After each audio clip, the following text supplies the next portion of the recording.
Assalamualaikum warahmatullahi wabarakatuh. Kali ini saya akan melaksanakan praobservasi pada supervisi akademik.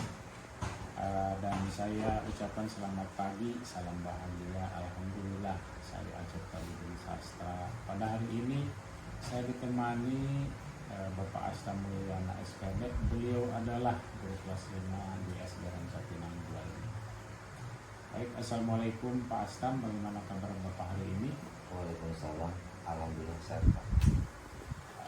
Alhamdulillah ya Pak.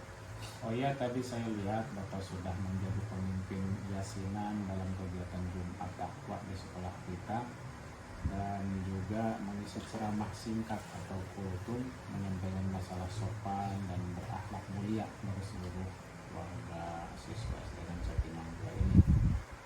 Dan baik Pak Astam, pada kesempatan ini saya ucapkan terima kasih sekali kepada Bapak karena Bapak sudah meluangkan waktu dan dapat bersama saya dalam bincang-bincang praobservasi ini.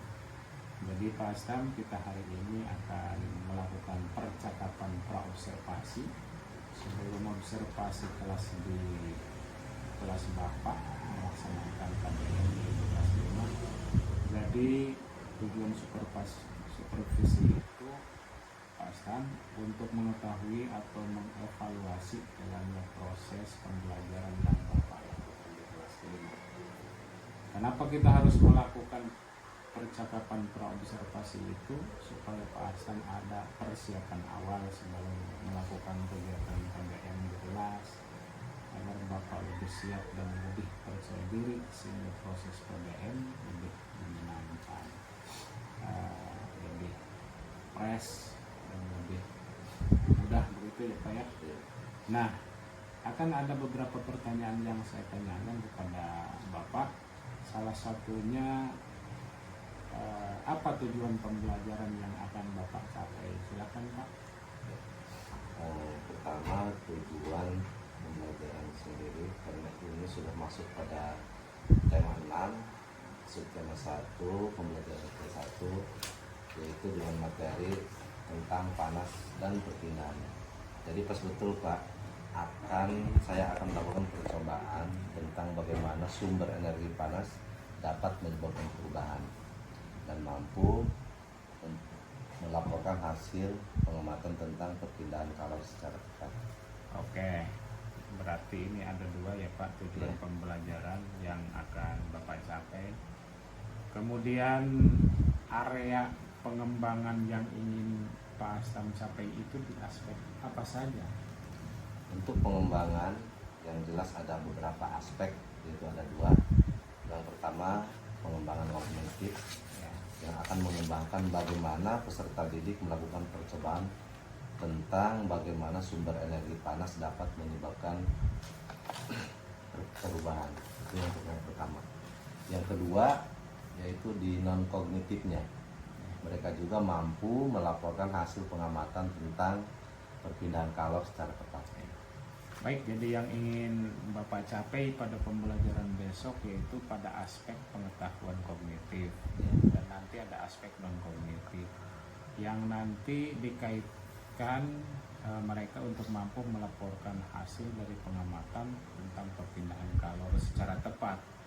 Nah, baik Pak Astam, rancangan atau strategi yang Bapak akan gunakan dalam kegiatan pembelajaran apa saja Pak? Seperti model pembelajarannya bagaimana, metodenya pakai metode apa, dan media apa yang Pak Astam akan gunakan dalam pembelajaran? Silakan Pak.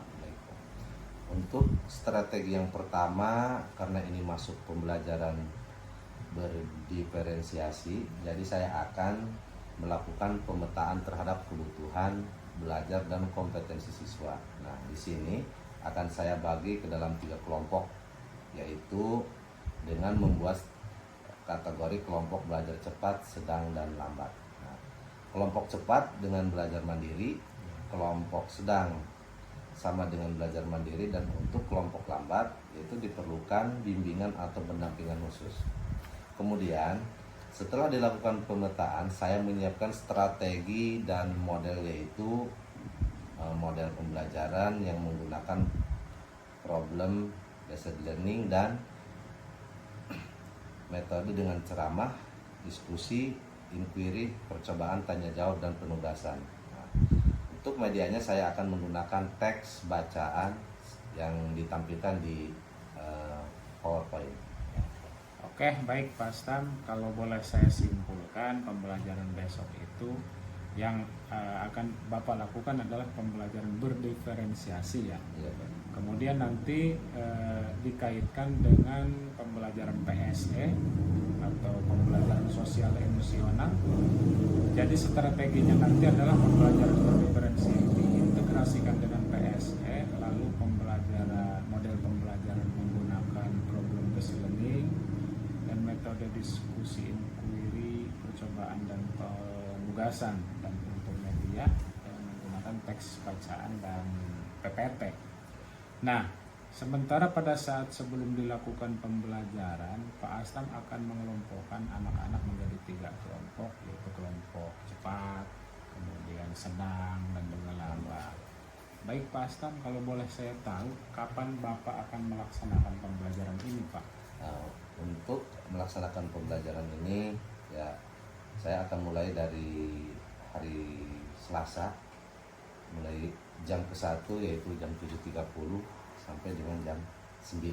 Ya, jam 7.30 sampai jam 9 ya Pak ya. Ya. Oke, baik Pak Astam, jadi waktu pelaksanaannya itu Pak Astam akan masuk di hari Selasa di kelas 5 jam pertama jam 7.30 sampai dengan jam 9 dengan melakukan pembelajaran yang menyenangkan. Nah, jadi Pak Astam saya akan hadir di kelas Bapak itu hari Selasa depan di kelas 5 dari jam 7 sampai jam 20. Pak Astam, saya mohon izin dulu sebelumnya, nanti pada saat Pak Astam mengajar saya akan hadir untuk supervisi Bapak dan mencatat proses-proses kegiatan belajar mengajar yang Bapak Astam lakukan di kelas 5 ya. Nah, setelah saya selesai observasi, nanti kita akan ada percakapan lagi, yaitu percakapan pasca observasi, yang nanti saya akan ditemani oleh Bapak pengajar PP saya, yaitu Bapak Endang. Mudah-mudahan tidak mengganggu Pak Astam. Oh ya nih Pak, sebelum kita tutup percakapan ini, menurut Pak Astam, apa yang Bapak dapatkan dari percakapan kita ini? Yang saya dapatkan dari percakapan kita sekarang ini, ya, yang pertama yaitu bagaimana saya lebih siap lagi sebelum masuk ke dalam kelas, Ya. itu untuk memberikan materi kepada anak-anak. Ya. Yang kedua, kemudian juga saya bisa merefleksikan diri saya bahwa apa saja kebutuhan saya ketika mau melakukan Ya. kegiatan pembelajaran di kelas. Baik. Yang ketiga, yaitu bagaimana saya bisa mengaktifkannya dengan kompetensi-kompetensi lainnya yang harapannya bisa memberikan dampak yang lebih baik kepada seluruh anak kelas 5. Jadi sekarang saya lebih siap, materi dan persiapan mental juga pastinya lebih saya siapkan lagi, Pak. Oke Pak, terima kasih banyak ya atas percakapan praobservasi ini. Mudah-mudahan saya bisa mengobservasi di kelas Bapak sesuai jadwal tadi. Dan tentunya dengan persiapan Pak Astam maupun anak-anaknya juga tentu lebih siap. Terima kasih banyak Pak Astam. Assalamualaikum warahmatullahi wabarakatuh. Waalaikumsalam warahmatullahi wabarakatuh. Demikian percakapan praobservasi ini, kita akan bertemu lagi di observasi dan pasca observasi berikutnya.